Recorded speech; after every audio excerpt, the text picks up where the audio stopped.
হ্যাঁ, নৌকা যখন প্রোগ্রাম ছিল যে হাঙ্গামা হামলায় আমার এই উন্নয়নের ব্যানারও গেছে গা, নৌকাও ধরেন ভাঙ্গা নিয়ে গেছে। আপনি ধরে চুরি করার চিন্তা করে সে চুরি করবে, তাইলে এখন আপনাকে কি বলবো, যে ক্ষমতা যায় বা প্রশাসনের থাকে দায়িত্বে থাকে না, আমি আপনাকে উদাহরণটা দিলাম, সবাই করছে ভাই, কম বেশি সকলে অন্যায় করতেছে। আমি ভান্ডারি ভাই, ওটা আপনারা বের করেন, আপনারা দেখবেন। আমি কাউকে ভাই, আমি ভান্ডারি মানুষ, আমি কাউকে কটাক্ষ করতে পছন্দ করি না, আমি শান্তির মধ্যে থাকি। আচ্ছা, ওই কথাটা বলি। হ্যাঁ, নৌকা যখন প্রোগ্রাম ছিল যে হাঙ্গামা হামলায় আমার এই উন্নয়নের ব্যানারও গেছে গা, নৌকাও ধরেন ভাঙ্গা নিয়ে গেছে। ভাই, আমি ভান্ডারি মানুষ, আমি শান্তি পছন্দ করি, মানুষের শান্তির কথা বলি, মানুষকে মাজারে থাকি, টুকটাক ঘোরাফেরা করি, কিন্তু আমি হামলা বা এই অন্যায় দুর্নীতি মানুষকে কটাক্ষ করা, ভাই আমি কখনো, ভাই ভান্ডারিরা মারামারি করে। এই যে এখন যে ইয়াগুলা ভাঙ্গা হইতেছে, মাজার ভাঙ্গা হইতেছে, আপনি এই যে আমাদের যে অলিয়া কেরামের যে আস্তানাগুলাতে হামলা হইতেছে, ওরা কি আপনার কোনো মাদ্রাসা মসজিদ বা যারা আপনি ওয়াবি বলেন বা অন্য তরিকা আছে না, তাদেরকে হামলা করতে গেছে?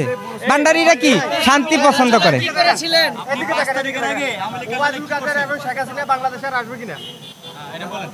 ওবায়দুল কাদের, আপনি শেখ হাসিনা আওয়ামী লীগে যারা এরা, আচ্ছা এরা যারা আছে এদের কথা বলি।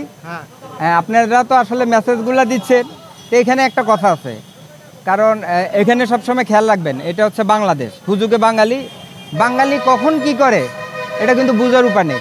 যেমন শুনেন, আমি কোনো আন্দোলন পছন্দ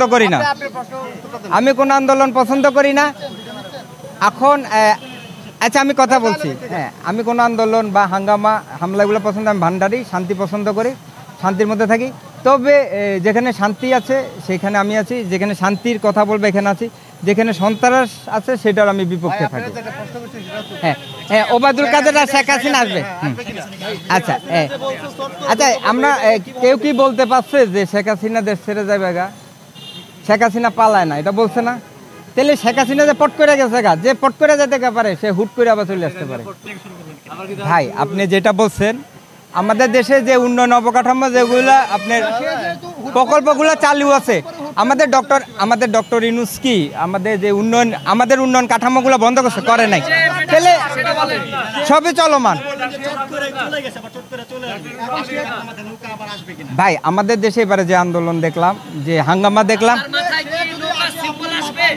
ভাই রাজনীতি তো আমি কখনো করব না, আমি রাজনীতির মধ্যে নাই, আমি ভান্ডার হিসাবে এই যে যেখানে সন্ত্রাসের বিরুদ্ধে কথা আসবে, যেখানে আপনার বিশৃঙ্খলার বিরুদ্ধে আসবে, এই যে মাজার ভাঙছে আপনার বিভিন্ন যেখানে শান্তিপূর্ণ অবস্থান থাকবে, যেখানে প্রতিবাদ থাকবে, আমি প্রতিবাদে থাকবো, কিন্তু আক্রমণে আমি থাকবো না।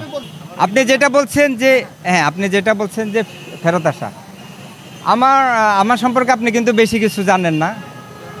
আপনি যেটুকু ইদানিং যেটা দেখছেন ওইটাই আপনার সামনে ঘুরে আসতেছে, আপনাদের বদলতে যে বিষয়গুলো আমার ভাইরাল হয়েছে, যার কারণে ওই বিষয়গুলো এখন আমাদের যে উন্নয়ন অবকাঠামোগুলো যেগুলো অসমাপ্ত ছিল, ডক্টর ইউনূস কিন্তু আন্তর্জাতিক মানের, সে কিন্তু সম্মানিত, সে কিন্তু ওগুলো চলমান রাখছে। এখন সে যদি না পালাইতো, আপনারা বলতেছেন যে পালানো, আসলে কিন্তু যে হামলার মধ্যে পড়লে আপনিও কিন্তু সরে যাবেন, ওইটা আপনি প্রস্থান করবেন। শুনেন, আপনি রাতের বেলায় যে ৭৫-এ 15 আগস্টে যে হামলাটা হয়েছে, বঙ্গবন্ধুর ওইটা যদি দিনের বেলা হইতো, বঙ্গবন্ধু কি 32-এ থাকতো না, সে কিন্তু সরে যেত, ঠিক না? এখন দিনের বেলা হামলা হয়েছে শেখ হাসিনার উপরে, তো শেখ হাসিনা কি আপনার গণভবনে বসে থাকবে? আপনার উপর হামলা হলে কি আপনি বসে থাকবে? শুনেন না, আপনাকে আমি আমার কথাই বলি, আমি উন্নয়নের কথা বলছি, প্রশাসনের কথা বলছি। প্রশাসনে আমাকে ভালোবাসছে কেন?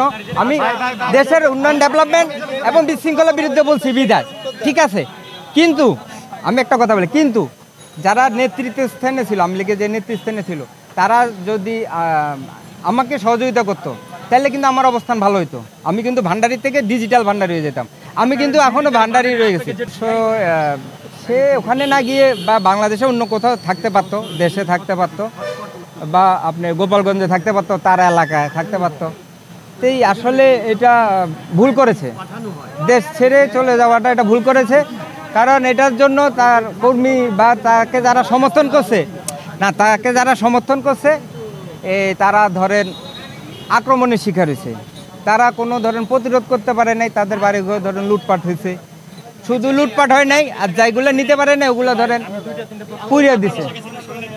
আপনি যেটা বললেন সৈনিকের কথা, আমি কিন্তু আমার চ্যানেল আছে দেশপ্রেম বাংলাদেশ, আমি কিন্তু দেশপ্রেমের কথা বলি, দেশের কথা বলি, মানবতার কথা বলি।